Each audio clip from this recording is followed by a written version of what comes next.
Welcome to the Verdin Sports Show. I'm your host, Jacob Verdin, joined by my guy, G-Sportz. G, good morning, man. What's going on? How you feeling? Good morning, man. How you doing? How you doing? How you doing? Lovely day in Look, the neighborhood. I'm chilling. I got a little swollen activity going on, but look, show must go on. We gotta get the people the information, G. We got a lot of stuff to talk about. It look like I got dip in my lip. I ain't dipping, y'all. I'm just sitting here chilling, giving LSU facts, talking about the defensive line hire. We got some other topics for you as well. We'll talk about Michael Van Buren in the red shirt. We'll talk about the NFL Combine, Kyron Lacey's draft stock, and then Houston Rockets. G, come on, we gotta keep it close to the heart here. I was being a heckler last night. Man, you gotta show the love. If you saying courtside, baby, you gotta let them know. G is here. We in the building. What was your reaction to Kyle Williams? We've talked about him a little bit last week. Former NFL defensive tackle, coached with Rustin this past season at the high school level. Obviously connected with my bro. I feel like my first general reaction was I think he could get the room to buy in pretty quickly. You know, he's been around the block. He's got the credibility, at least playing in the pros, playing at LSU, having some connection to some of the pieces already there.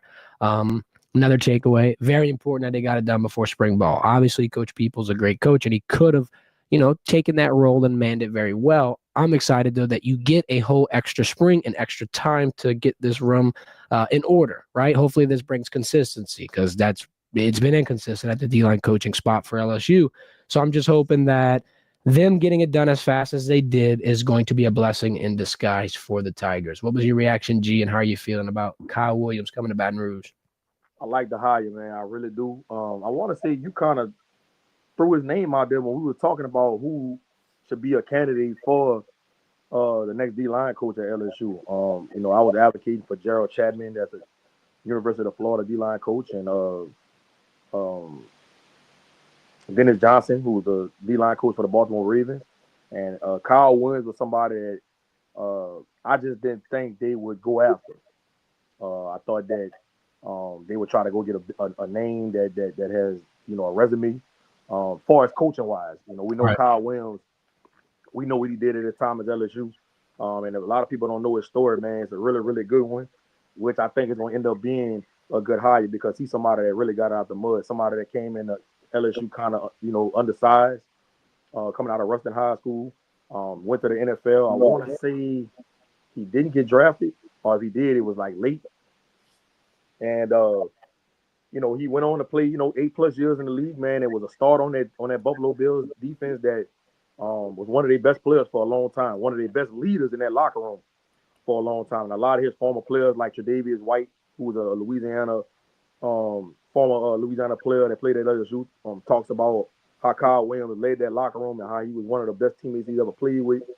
And when you think about that, you know what kind of person he is. Yep.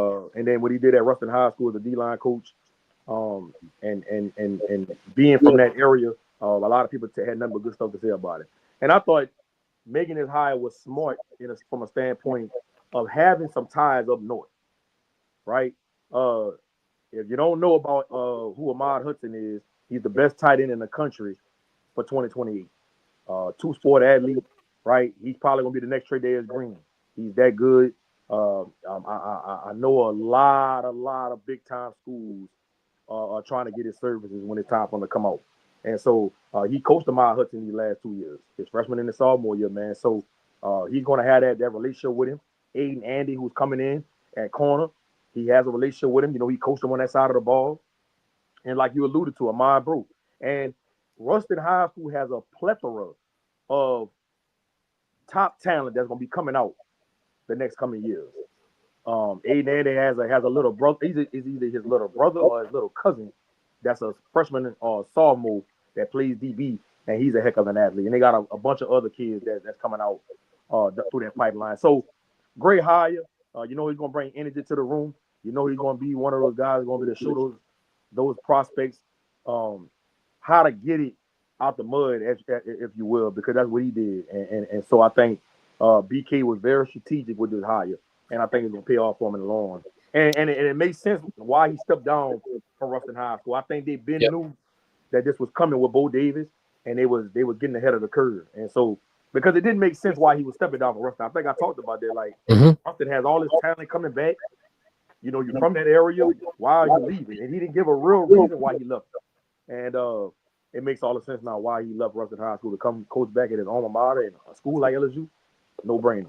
And then I also like how we're going to continue to keep tying all the coaching staff to that Louisiana culture, to that overall, focus that Brian Kelly's trying to make. You talked about the recruiting aspect, and I feel like that is the most important part, because when you lose Bo Davis, you lose a top recruiter. So when you put somebody else back into that position, you do have to be confident that they're going to be able to keep things going.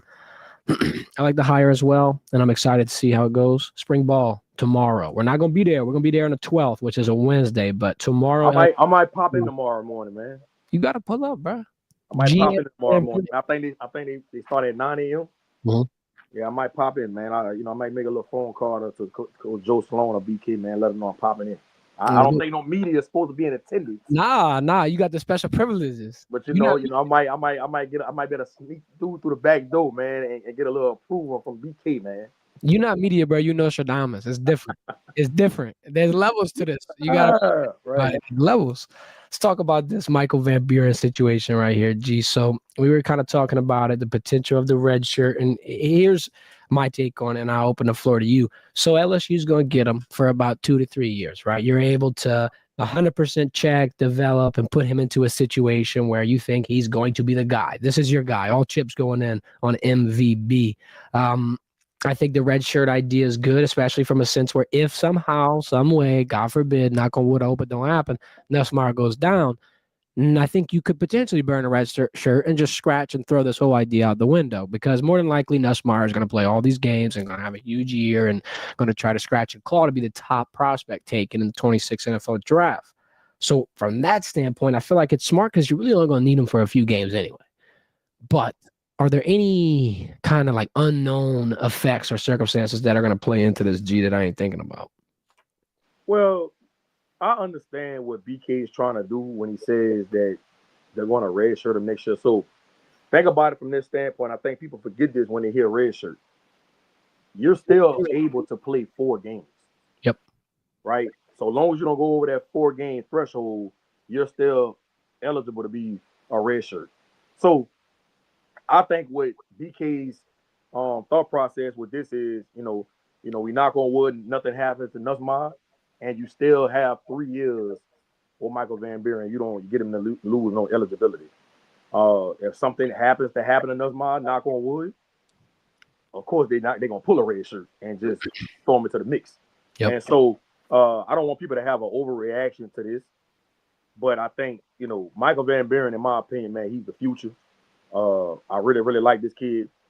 Mississippi, even though Mississippi State was awful last year, I happened to be watching the game, and it really was a coincidence. I happened to be watching the game. I think they were playing at a time where no good games was on. They were playing Georgia, and man, what I saw from that kid, mobility wise, being able to throw the ball, throw with anticipation, his poise, threw for 300 some yards. Yeah. Tutties. And he didn't look like the moment was too big for him. And they gave Georgia all they could handle in that game. And I remembered him from that. And then I thought back, and when we played against we was in Miami playing against somebody, I can't remember, but the game before he was playing with this team called Raw, a 7-on-7 organization out there in Florida. And I remember how he was spinning it. And I remember everybody saying, yeah, man, he was committed to Oregon at the time.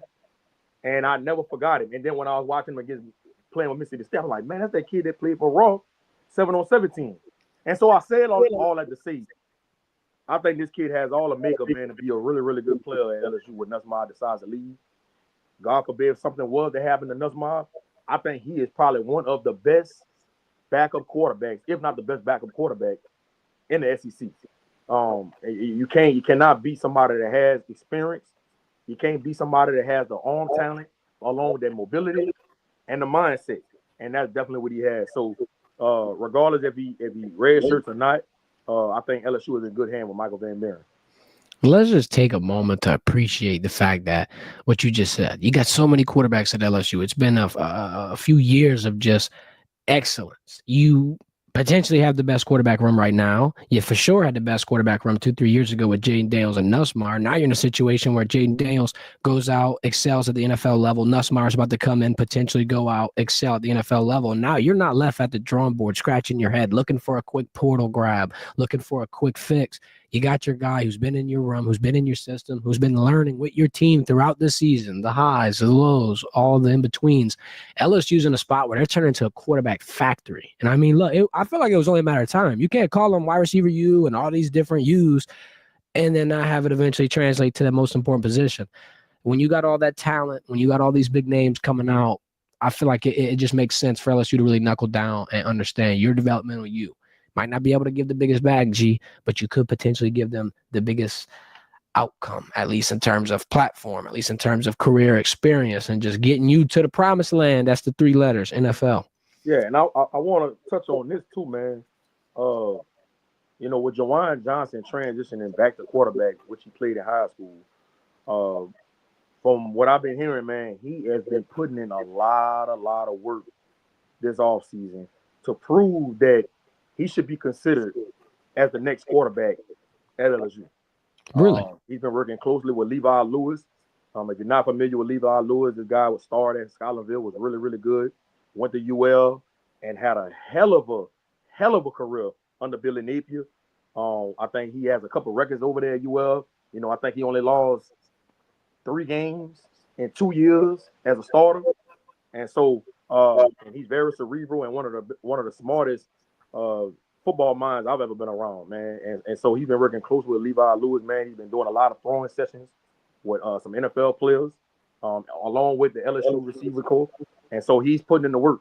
And if you know anything about Juwan Johnson, man, he has a mentality and he has a mindset to prove all the doubters wrong that he can get it done. And so it's going to be interesting. I can't wait to see how it's going to play out. And I know I'm thinking ahead for when Nussmeier leaves.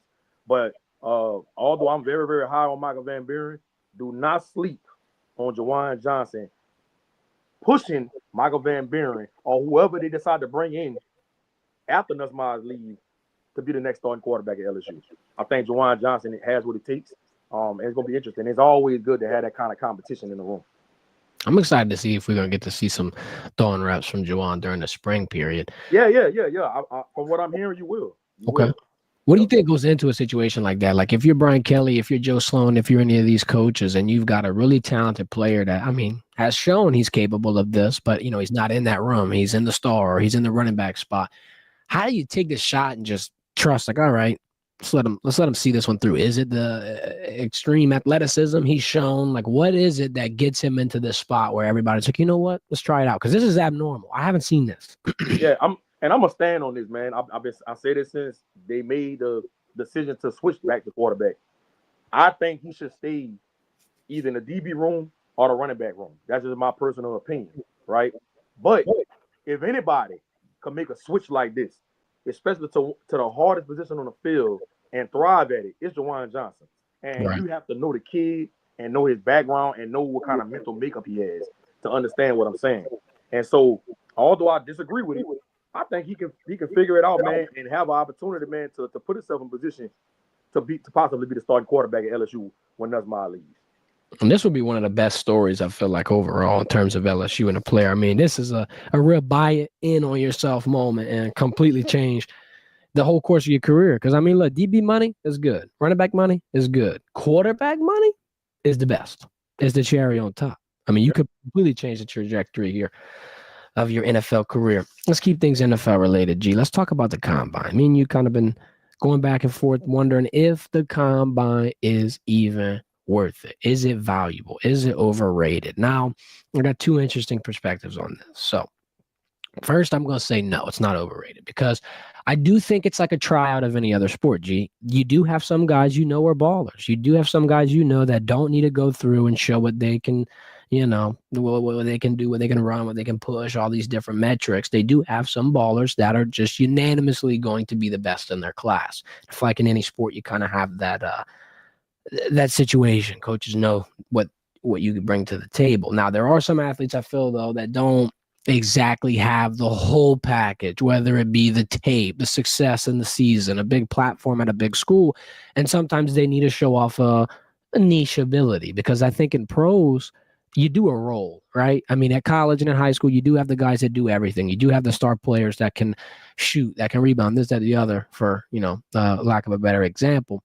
But sometimes in the professional level, you do have players that knuckle down and find one really good thing that they can do to benefit their team, one really good thing that they bring to the table. And I think that's what the combine presents you with. It presents you with a couple of opportunities to show off key metrics that'll put you in a position to fulfill a role for an NFL team. It's like a diamonds in the rough type of situation. Now, naturally, if you're Shedeur Sanders and you're one of the top quarterbacks and you've had a good year and you can skip out and go to your pro day and not really ruin your stock, then I'd say, yeah, it's overrated for you. It's just a case-by-case basis, I think. It depends on how big the athlete is, how much they were able to do throughout the season. I mean, if you had a great year, don't go. But if you didn't and you need to kind of show off a little bit more, I think it does have merit. It just, the value really is all in your situation, at least. That's how I think. I just think that sometimes these analysts and these people that's covering the draft put too much emphasis on what happens at the combine. And if you don't perform at the combine, they try to give you all these red flags. Malik Neighbors didn't perform at the combine. Jade Daniels didn't perform at the combine. Abuka from Ohio State did not perform at the combine. Caleb Williams. I can go on and on, right? Mm-hmm. It's a ton of kids that doesn't perform at the combine, and they have their reasons for why they don't. Even you got people that might not necessarily perform that well at the combine and still go on to the NFL to do really, really well. I saw him bashing Jack Sawyer because they say he slipped a couple times in drill work. Let me tell you something, man. Jack Sawyer gonna be a really good football player in the NFL. I'm not gonna sit here and tell you for sure he's gonna be an all-pro and he's gonna be a Hall of Famer. But that guy's going to be a good football player. He's going to be a starter, and he's going to help a team win and be an intricate part on their defense. I can tell you that. Unless he gets a major injury, I'm telling y'all that about Jack Sawyer. I've seen enough from him. Watched him a lot over the years at Ohio State. Especially as a Michigan fan. Yeah, and that pains me to say that. But for people to start trying to knock his draft stock because he slipped a couple times in drill work during the combine is absurd to me. Yeah. Put the tape on, man. Put the tape on and watch Jack Sawyer and watch his get off. And watch how violent his hands are. And watch how he plays at 110 miles per hour until the whistle blows. Watch that Jack Sawyer every Saturday. So don't come telling me about the combine has dropped his draft stock, man. I think that's crazy. And I'm not saying he's a top 10, top 15 pick, but there's no reason in the world that Jack Sawyer should go past the second round. No, and he does go past the second round because of what happened at the combine. It will start to make me think that any kid that I'm helping or any kid that I'm talking to when it released to the combine, don't even go. Don't even perform because they are trying to find any little thing. Yep. Knock your draft stock. And it's crazy. And I can go all the way back to, I remember when Anquan Bolden was coming out. Did not perform well at the combine. We all know how that turned out. Tom Brady. Horrible at the combine. We all know how that turned out. Cooper Kupp did not look well at the combine. We see how that turned out. I could keep going on and on. So I think what's about to happen, and if I'm advising the kid, don't even perform at the combine. The only way I would tell a kid to perform at the combine, if you're coming from a small school, if you're somebody that didn't really have a ton of production in college, for a reason, maybe it was injuries or maybe it's the system you was playing in. So you got to kind of go to the combine and kind of get your name out there a little bit. Mm-hmm. Maybe in that kind of situation. Yep. But if you're a guy that had production like a Jack Sawyer, like a Kyron Lacey, yep, like a Abuka from Ohio State, Marvin Harrison didn't even perform at the combine last year. If you got production and the tape speaks for itself, why go there and play Russian roulette with your draft stock? I think just that got to be the mindset going into the combine. For the coming years. Anybody that if you have production, man, and you got really good film, don't even waste your time, bro, because they're gonna try to find any little thing to knock you down. I agree. And with the Jack Sawyer example, it's like, bro, you just won a national championship. How much better can we get? And then let me throw another example in the mix. Will Campbell. We talked about it on Monday. Will Campbell was about an inch in terms of arm length shorter than what people had wanted, shorter than a couple of other people near him. However, I believe he had the damn fastest 40 time. I think he had like the third fastest out of the. Okay. No, you're right. I think he did have the fastest out of O linemen. And then the broad jump was nuts. The vert was nuts. Like his athleticism jumps off the charts so much where I think that 1 inch don't matter. So like you're saying, you got so many people who can just overlook the fact that Will Campbell's blazing speed, running a sub 5 second. Gee, I ain't running a sub 5 second. You hear me? Will Campbell's faster than me, bro. He weighs double my weight.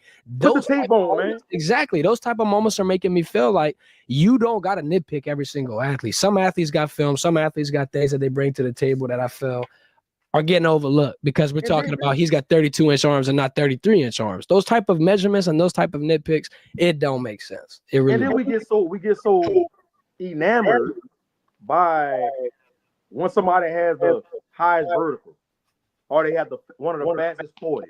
What I think Matthew Golden from Texas he ran a 4.2.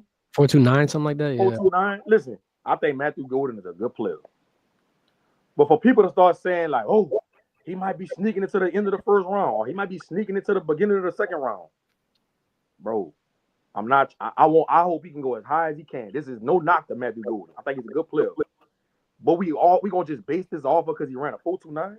Exactly. I remember when Darius Haywood Bay from Maryland ran 4.2 or 4.31, something like that, some crazy 40 time in the combine, and Al Davis picked him at 20 something overall with the Raiders, and his career never went anywhere. How about never went anywhere. But we got so caught up with, because he ran such a fast 40. Put the tape on, bro. Put the tape on. We gotta stop getting so caught up with these combine numbers and shit. All right. Yeah. And you know when I started feeling like this, bro, when I started covering rivals camps, the Under Armour camps, the Nike opening when he used to be around, you see these kids, and you're like, damn, man, he look good. He ran a good 40, he did this, he did that. And then you put the tape on, and you like, this don't look like the same dude I seen in shorts and t-shirts. And so I've been feeling like this for a while about the combine and these camps and stuff like that. Don't get me wrong. I'm not saying you can't benefit from it, and I'm not saying, as an evaluator, you can't watch that and kind of get an indication on what this kid could be. But we got to stop making it the end-all be-all. That's all I'm saying. No, I agree. Yeah, because there are situations where I feel like it's not necessary. Most situations, it's probably not necessary. Like you're saying, if you're advocating for a Jaden Daniels or for anybody of that nature, you're going to hurt your stock more than you're going to help it. I mean, Shedeur Sanders, all these people, you showed enough. Because you could easily get tricked. And I'm telling you. And then you can easily get tricked. And drill with somebody you got no chemistry with, that you never seen, that you never thrown to, and that you don't know how fast they running, when they stopping, when their head's moving, how they gonna put their arms up. All these type of little nuances with throwing the football and catching the football are valuable. And look, I'm gonna take it a step further, especially when you start talking about receivers and DBs. I don't know why people get so caught up with the 40 anyway. You know what drill I really pay attention to? The shuttle. I want to see how you get in and out your cuts. Yeah, true. I want to see if you stiff. Because it don't, when you playing when you playing football, bro, it's very rare you just gonna run straight every play. It's one route. It's a go. I can't think of any other thing. That's like it. You doing a lot of stopping and starting and going. You doing a lot of cutting and moving and pivoting, and I'm looking at that shuttle. Why we don't make a big deal about the shuttle? But we make a big deal about the 40. It's the flashy, it's the sexy stats, man. They catch everybody. The combine is interesting, and I feel like some people, there definitely are things that aren't shown at the combine that could be shown elsewhere, a pro day or this or that probably better suits the players. Like if you're Shedeur Sanders, if you're Cam Ward, throw to your guys, throw to the people. And then look, I'm gonna tell you something else. That's a good point. Me and Conrad Lacey were talking about this. You go to the combine, especially for a receiver. You go to the combine, right? Mm-hmm. And you're going to catch from a quarterback that you're unfamiliar with. He doesn't understand the way you run routes, and you don't understand how the ball comes off his hand. Bro, you could go out there and kind of make yourself look a little bad. Yep. Versus when you go to your pro day Now I get to throw for my quarterback. He understands how I come on my 15-yard comeback. I understand how the ball comes out of his hand. I understand the velocity. I understand how, we just got that chemistry. Yep. So performing at the combine with a quarterback that you're not familiar with, man, that could really hurt you more than help you. I want to say something, G. We're going to talk about Kyle Lacey. So let's talk about his draft stock. Let's talk about all this, where you would rank him at least in this wide receiver ranking system. I mean, if I'm watching the combine, I'm walking away thinking, quite frankly, now this might be a left field take. I've liked this take all season long. Big Luther Burden guy. Love Luther Burden. I like the film he's shown. I liked obviously the 40. I liked all his little combine stats. However, G, I'm putting Kyron Lacey and Luther Burden in the same breath. I'm putting them in the same conversation, and I think any college football fan would, right? So naturally, that makes me feel like Kyron Lacey's stock should be higher. How are you feeling about it, and what do you think about this overall situation? And what do you think he needs to show at the pro day, too? We're talking about 40. We're talking about shuttle. We're talking about cones. What's his advantages that you think he can put on full display in April? Make the camera big for me, man. I got you. Make the camera big for me. Appreciate you. I appreciate you, man. I've been keeping quiet for the most part about Kyron's draft stock and where I think he should go. And I know some people are gonna say, man, G, you being biased. Call it what you want. People that really know me and know how my mind works and understands how I go about evaluating, man, you could be my son. I'm gonna always keep it a buck. And I'm gonna tell y'all right now, NFL GMs, coaches, whoever, Kyron Lacey should be the third receiver taken off the board. Period. Luther Burden, well deserving to go either first or second on the board. Ibuka from Ohio State deserved to go first or second on the board. Kyron Lacey deserves to be at least third receiver taken off the board. And to be honest with you, I think he's more talented than Ibuka and Luther Burden. But I understand what the NFL is going to say. They're going to bring up the legal issues, right? They're going to bring that stuff up, and I get it. And so you're probably not going to want to take him one or two off the board as far as receivers. I get it. But when you talk about a talent, the measurables, the mentality, Kyron Lacey has it, bro.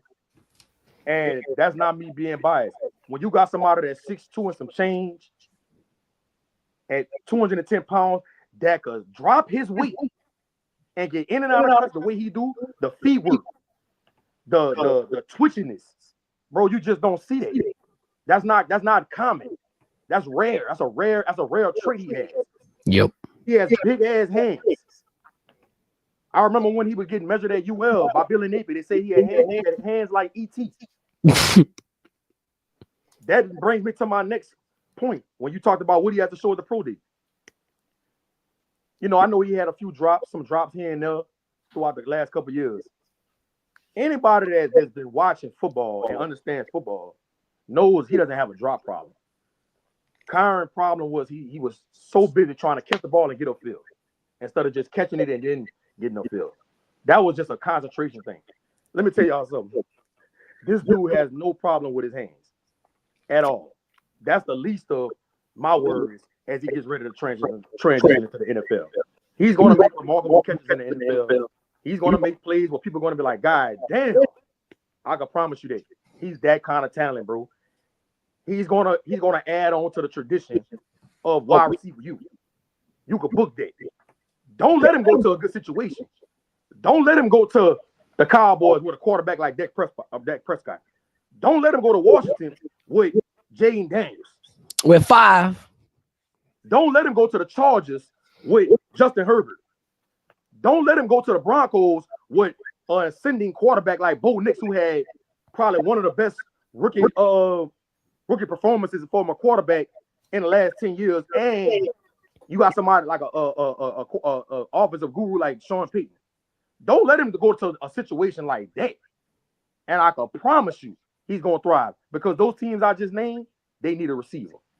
And so people got to understand, man, when you're watching film and you evaluating these receivers, you got to have some redeeming qualities about yourself.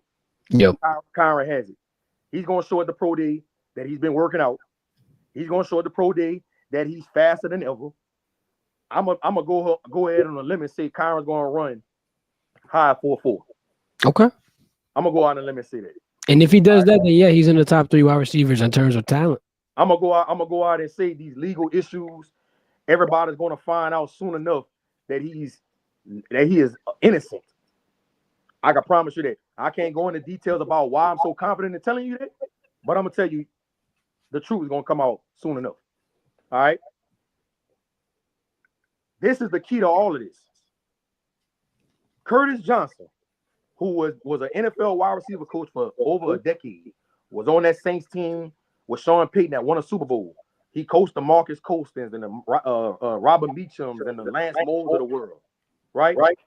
Kyron Lacy is beginning trained by Curtis Johnson. And if anybody understands how these things work, as far as kids coming into the NFL and what NFL teams look for and how they go about evaluate you, who is preparing you for the draft matters. Yep. Curtis Johnson, this came out of his mouth verbatim. Kyron Lacy is a first-round talent. This came out of Curtis Johnson's mouth. This ain't nothing I'm making up. I'm telling you, Curtis Johnson, who is looked at as one of the guru of wide receiver coaches when you talk about the NFL. This guy has all the ties with GMs and people in the front office in the NFL. And he said out of his mouth that Kyron Lacy is a first-round talent. Kyron's been working very hands-on with Curtis Johnson. Curtis Johnson is very fond of him. He's gotten to know him as a person. And he has said out of his mouth, man, Kyron made some mistakes, in the past. But this is a good kid. And he's been telling NFL teams that. Now, where he's going to go in the draft, that remains to be seen. But I'm telling you firsthand, Kyron should be the third receiver taken in the NFL. He's out there working at Sports Academy with Mo Wells, working on his 40 and his 10-yard split, which has been going really, really well, by the way. He also been working with David Robinson. They call him D-Rob. He's another guy that trains a ton of receivers like Jamal Chase and Stephon Diggs, and I could go on and on. He's another one that's been advocating for Kyron and saying that Kyron's one of the best receivers in his draft. And so I say it all at the say. When the draft comes, any team that passes on this kid, they gonna, especially if you're in need for a receiver, you're gonna regret it. I agree. Because, there is a lot of situations going on, but at the end of the day, if you're talking about strictly talent, if you're talking about what he did, we're talking about combine, this, that, all these players had a successful season.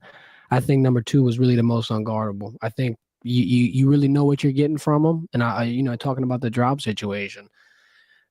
Look at this ticket right here. This Ole Miss game, this picture that we're talking about, the walk-off in one of the primetime moments when LSU had not led all game.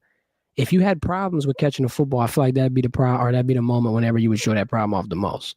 Clutch Gene, try pair, stand up. I think you got an opportunity to watch, like you said, one of the best LSU wide receivers get at the next level. Another thing I want to note that's been popping in my head, we're talking about pro day, comfort, getting your guys to throw to you. Nussmeier gets a second pro day. It's just like the Jaden Daniels situation where Jaden threw to Kayshon Boutte for his pro day. Nuss gets to go, be comfortable, show everybody what he can do. Next year when it's his pro day, now he's ready to go. This is the perfect storm. This gets to Kyron Lacy in his perfect light, Garrett Nussmeier in his perfect light. Everybody eats. And what I like about it, nobody has seen nothing from Kyron in person-wise. Right. Since his last game. All 32 teams are going to be in attendance to watch Kyron Lacy perform at Pro Day.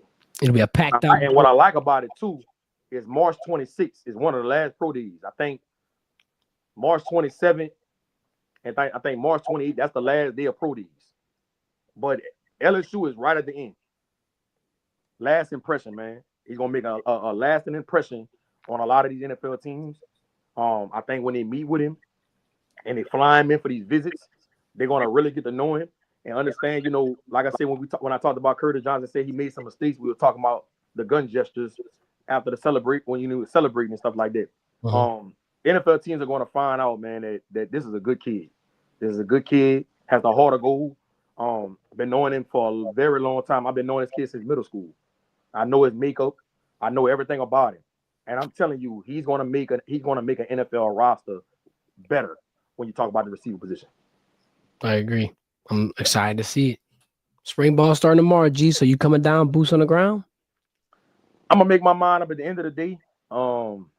If I'm gonna come down, but it's looking like I'm gonna probably be in attendance for the first day of spring, man. You know, to kind of see what was matriculating down there in Baton Rouge, man, with this roster.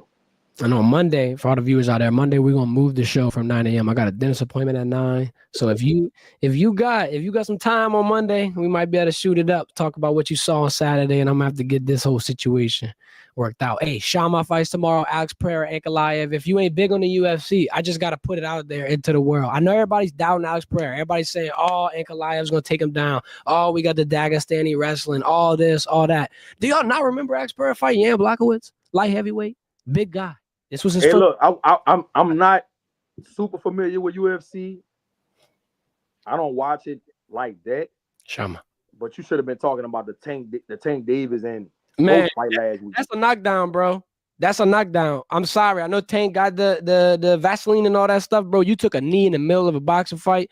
Roach got it. Roach is my internal. Roach won that fight in my mind. I agree. You can't kneel and go get the shit wiped off your head mid-fight. That ain't how it works. You know how you can do it? When you're famous and when you're Tank Davis and when you're rich. That's how you can do it.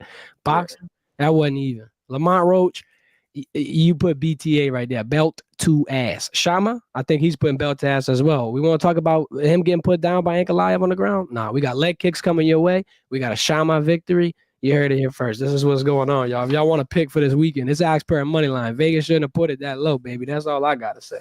I appreciate your time, G. I appreciate everybody for tuning in. Y'all hit the thumbs up. Go follow my guy G on Twitter at G_sports. You'll see us live on Monday, probably around 12:30 again. Y'all have a good weekend.